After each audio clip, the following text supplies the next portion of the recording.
right, welcome back to the 5-point Google Ads audit. This is module 5, ads and assets. My name is John. So let's get back to the ad platform here and take a look at what people actually see when they're interacting on a search engine result page. That is your ads and your assets. A quick note on this, I think assets used to be called extensions. I think that's a much better name actually, but I digress. The assets are one of the most underutilized elements of Google Ads. They live here. You can think about this as like a real estate multiplier. If someone's going to give you free real estate, I would take that 10 times out of 10. I don't understand why this is so poorly used. What this does is meaningfully expands your property on the search engine result page by providing enrichment to your ad. So this happens through sitelinks, through callouts, through promotions. I just wanted to start by saying that if you have no idea what I'm talking about, then get on it with the assets. They are underutilized, incredibly powerful, and it's people are sleeping on it, basically. Let's get back to that, however, and jump over to ads. So when someone searches on Google, you have just a few seconds to earn a click. People are remarkably short attentioned at this point. They need to glance at it and determine relevance to their own problem, basically. So I look at two things, ad copy and, as I mentioned, assets. So the first are the ads themselves. Do the headlines reflect the user search? I know I keep going back to this point, but let's always return to the actual person who is using Google to try to solve a problem.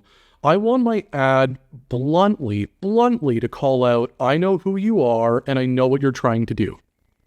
That is like, I mean, there's a lot to it, but that is the magic of copywriting in a nutshell, is to be very efficient in terms of using the text that's available to call out our audience very, very explicitly and their problem very, very explicitly, and identify ourselves as the best choice to solve that problem. That is what we are trying to do. That can be location related, service related. These things are all worth testing, and I'm not going to do an exhaustive dive into copywriting at this point. But the things that we want to take a look at are click-through rate. Do we have an opportunity to improve that? Conversion rate is a big deal as well, but that involves a lot of other disparate elements like page experience, for instance. So I really want to look at click-through rate as being sort of how I'm measuring the success of an ad ultimately.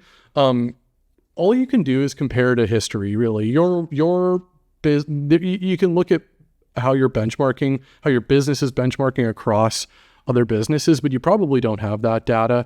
And all you can look at really are saying, if we put effort into testing new ads, different copy variations, different offer variations, can we improve CTR?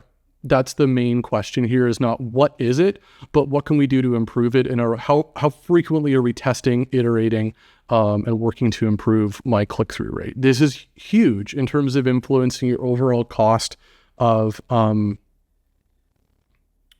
your advertising.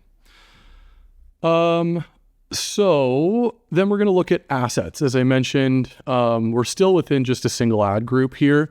So we're getting a more limited view of what assets are included in the account, but that's fine here. In this case, you can see that I am supplying assets. I can create them utilizing this big blue push button, like everything else in this platform.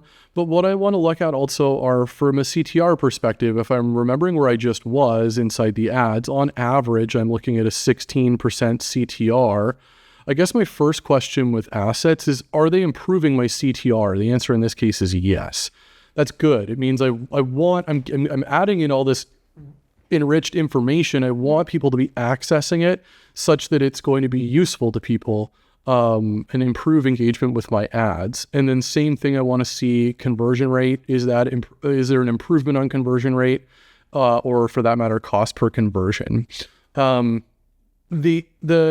good and bad with an asset is to understand that these may send your traffic to a different location. So for instance, this is a problem for me. This asset is appearing on, this is a campaign generated or a campaign tied asset.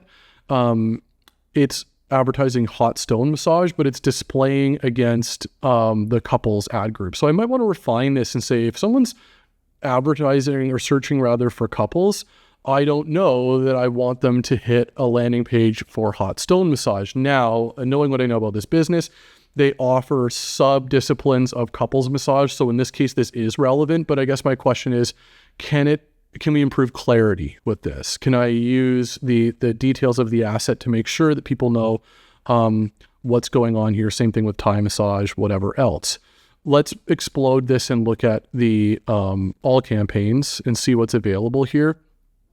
This is going to have logos. That's great. Structured snippets. This is a huge reduction in CTR beyond what I would normally expect to see, although this might be appearing a lot in PMAX, so maybe that's not the case. Reviews is a really good place. Again, understand that this can be good and bad. I would include it and then test to see if people are clicking on reviews, are they ultimately going and ending up booking a service, or does including this, which seems like a good idea, actually dilute my conversion rate? There's no right or wrong. The question is test and figure it out within the context of your own account and your own business. So that's, I guess the first thing I'm looking for here is, are they being used? And then are they being used sensibly, and can we organize them better? Like I can see in this case, these are ad group related assets. And this is an account that I would run back through and start to segment out all those campaign level ones that we were looking at before. I would break those into ad group related ones so that my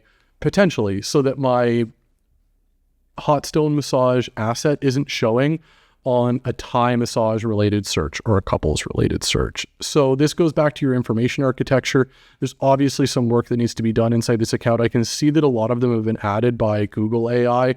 In this case, that might be a benefit, but I don't like that in general. And this is, again, where I'm going to turn off that automatic asset creation feature so that I have control over the message, over the placement of it, and where it fits into my information architecture.